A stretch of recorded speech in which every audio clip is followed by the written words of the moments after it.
Hello, my name is Jacob Olson, and today's speech will be discussing the fast fashion industry. Fast fashion is a relatively new business model that was first introduced in the 1960s. Although the model was not immediately popular, it is now the dominating thought process of the fashion industry as we know it today. While it's true that fast fashion has greatly stimulated the economy and helped to create different jobs in developing nations, fast fashion has also had negative impacts on our environment and led to questionable working environments. As such, fast fashion and the fashion industry itself must be rethought. To begin, we'll discuss some of the history of fast fashion.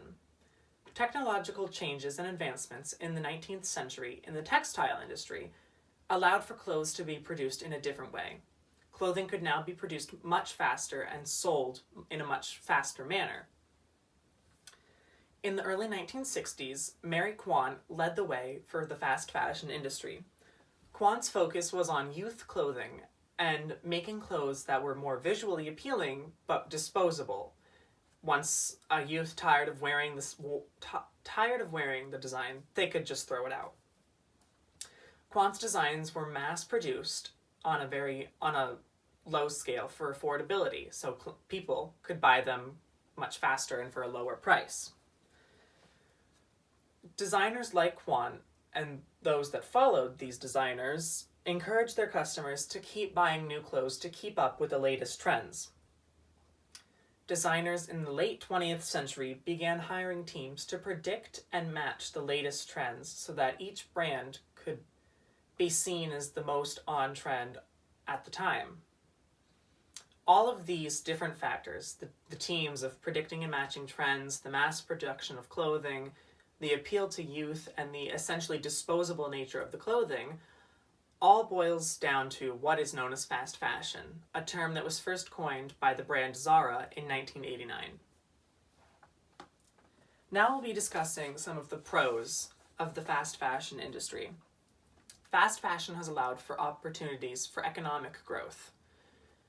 Designers and big brands will now release up to 52 collections a year at a very low price. This means that customers can buy more clothing for less, adding and pouring more money into the economic system. In addition to this economic stimulation, there are also opportunities for job creation. Typically, these fast fashion brands have factories in developing nations and hire local people to produce the clothes. This can be seen as a pro because now people that may not necessarily have had a job before are now working and getting paid.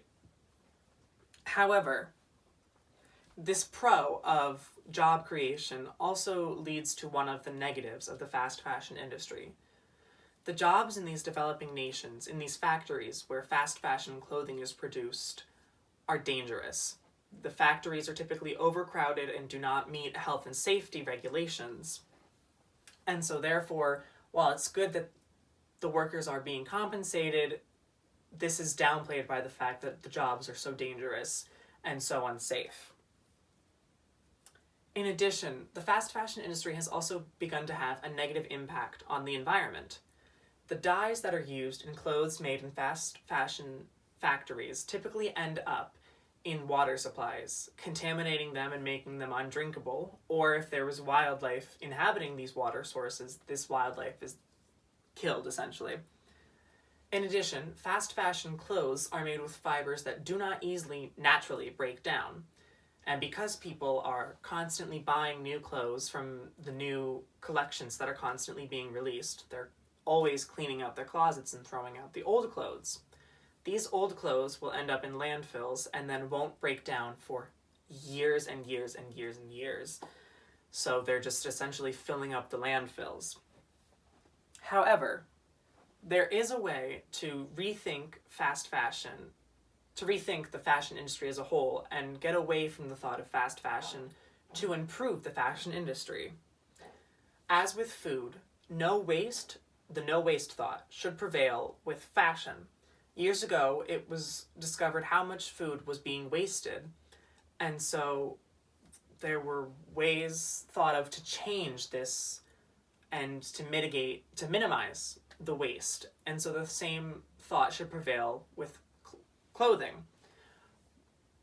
If a consumer wishes to go and buy the newest collection of clothing, instead of throwing out their clothes, they should donate them to a Goodwill or the Salvation Army.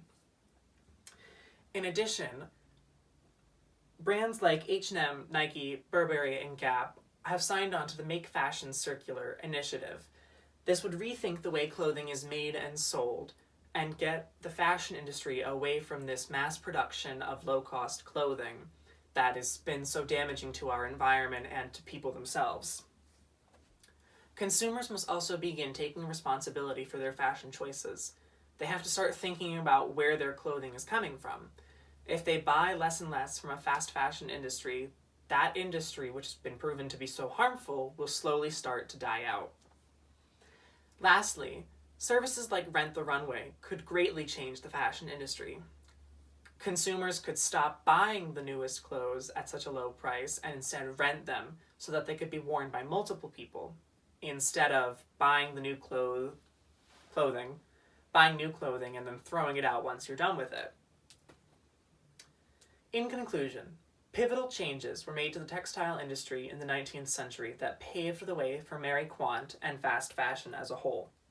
Despite the economic benefits and the chance for job creation, fast fashion has proven too harmful both to our environment and to our people to continue on.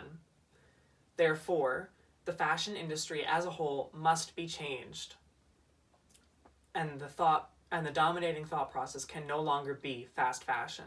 Instead, we can turn to the Make Fashion Circular initiative and services like Rent the Runway to improve our environment and our overall clothing experience. Thank you.